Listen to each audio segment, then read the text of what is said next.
आज हम आपको भारत के महान महापुरुष पुरी के शंकराचार्य श्री स्वामी निश्चलानंद सरस्वती महाराज जी के बारे में कुछ विशेष प्रसंग बताने जा रहे हैं, जो उनके जीवन के घटित प्रसंग हैं। उन्होंने गीता प्रेस की पुस्तक के माध्यम से हम सबके मन में भक्ति विश्वास को बढ़ाने के निमित्त हम सब लोगों के कल्याणार्थ लिखते हुए हमारे समक्ष उपस्थित किए हैं। यह उनके जीवन की ही कुछ अद्भुत घटनाएं हैं, जिसे सुनकर हम सब भक्तों के मन में भक्ति का भाव बढ़ सकता है। सर्वप्रथम ऐसे पूजनीय श्रीमद् जगत गुरु शंकराचार्य स्वामी निश्चलानंद महाराज सरस्वती के पावन श्री चरणों में प्रणाम और उनके ही शब्दों में लिखित उन वाक्यों को आपके समक्ष उपस्थित किया जा रहा है। बाल्यकाल में जब मैं पलने पर सोया होता था, तब प्रतिदिन 4-5 बार विचित्र घटना घटित हुई। काली साड़ी पहने, हाथ में नंगी तलवार धारण किए 4-5 विकराल स्त्रियां मुझ पर एक साथ प्रहार करती। मैं चिल्ला पड़ता।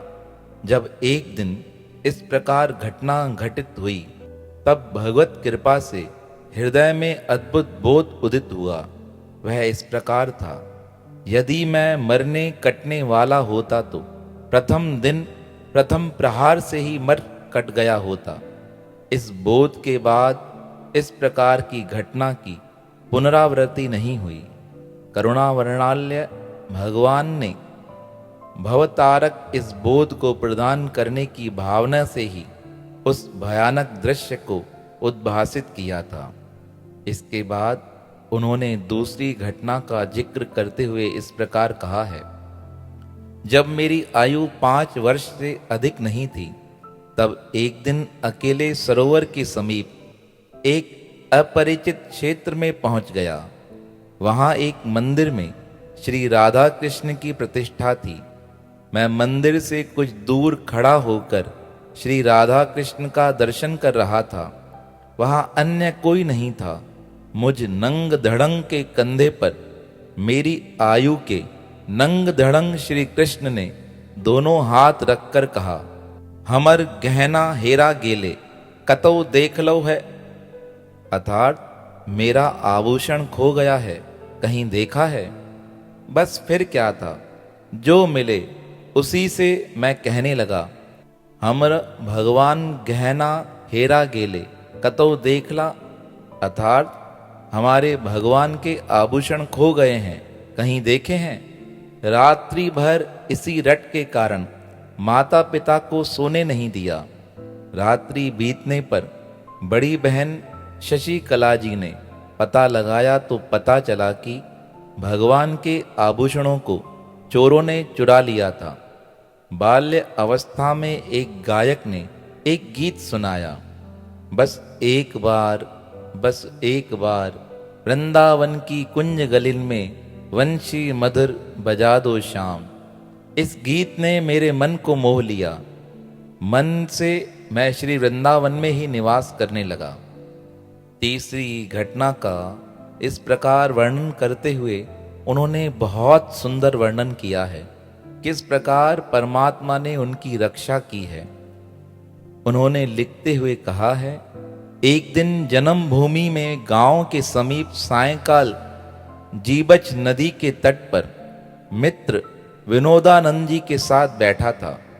अचानक मित्र से शत्रु बने एक व्यक्ति की प्रेरणा से 15-20 परिचित युवक मुझे नदी में डुबा देने की भावना से तेज गति से मेरी ओर गर्जना करते हुए चिल्लाते हुए आ रहे थे। लेकिन पता नहीं क्या हुआ, अचानक वे जले कहते हुए गांव की ओर भाग गए। अब दूसरी बार एक अन्य घटना घटित हुई। होली के पावन अवसर पर एक दिन सूर्यास्त के बाद अकेले जीबच नदी के तट से घर की ओर लौट रहा था। एक आम के बाग में अचानक मित्र से शत्रु बने उस व्यक्ति ने मुझे पकड़कर छाती में छुरा चुभाने का प्रयास किया। परंतु वह सफल नहीं हुआ। समीप ही एक खेत में होलिका दहन के लिए उसके अन्य साथी और पिता आदि 40 व्यक्ति वहां जमा थे। मैं वहीं पहुंचकर एक पुलिया पर बैठ गया।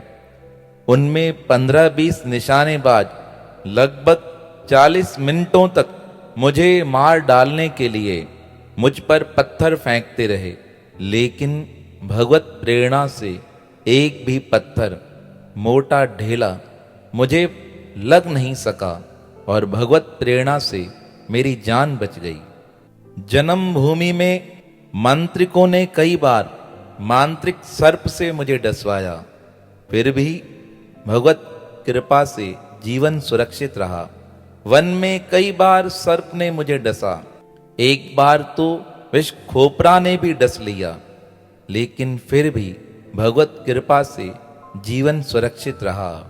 जाको राखे साइया मार सके ना कोय, बाल न बाका कर सके जो जग बैरी होए। मैं आपको अपने जीवन की कुछ अद्भुत बातें बताने जा रहा हूँ। बाल्यकाल में श्री गरुड़ जी ने त्रिभुवन में दुर्लभ पंचदशाक्षरी श्री वासुदेव विद्या की दीक्षा मुझे प्रदान की। उस मंत्र का अद्भुत बोध मुझे प्राप्त हुआ।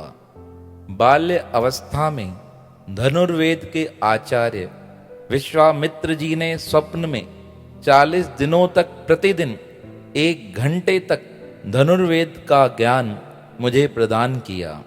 जब मैं 16 वर्ष का हुआ तब शरीर संग्रहिणी के चपेट में आ गया। मरणासन स्थिति हो गई। रोग निवारण के सकल उपाय व्यर्थ सिद्ध हुए।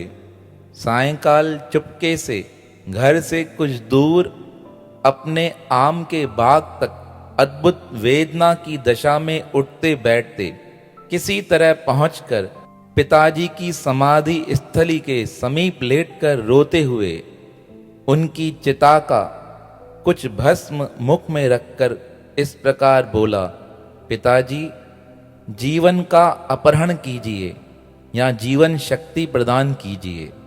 तभी उस समय नभमंडल में ऊर्ध्व सुदूर गोलाकार श्वेत परिधान में सुसज्जित 10,000 अपरिचित पितरों का दर्शन मुझे प्राप्त हुआ। उनके अनुग्रह से तत्क्षण शरीर की संग्रहणी मुक्त हो गई। कालांतर में भगवान शिव ने तीसरा नेत्र प्रदान कर समय आने पर उसके उद्दीपन का वर भी मुझे प्रदान किया।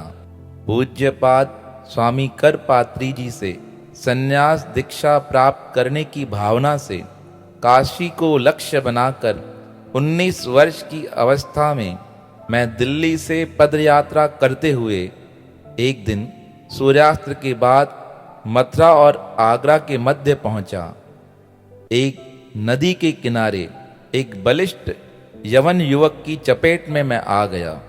उसने हिंदू और ब्राह्मण जानकर मुझे मारने का प्रयास किया और मुझे मारकर वह चाह रहा था मैं इसके शव को नदी में फेंक दूंगा, लेकिन मैंने उस समय उससे 2 मिनट का समय मांगा और कहा, मुझे सिर्फ 2 मिनट दो।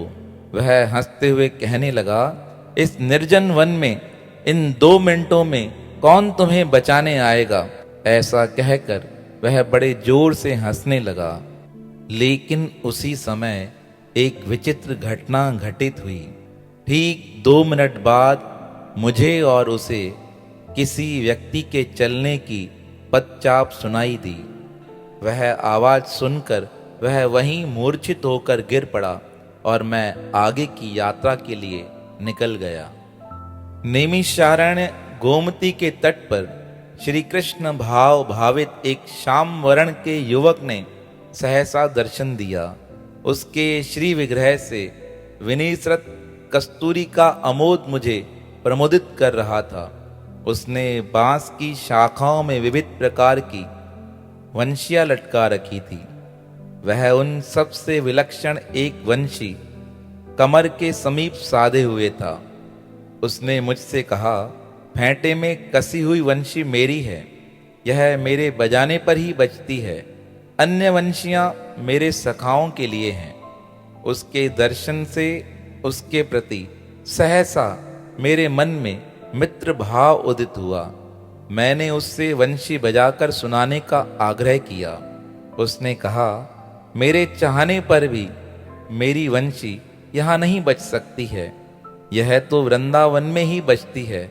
वहीं आओ, मेरी मुरली की तान सुनो।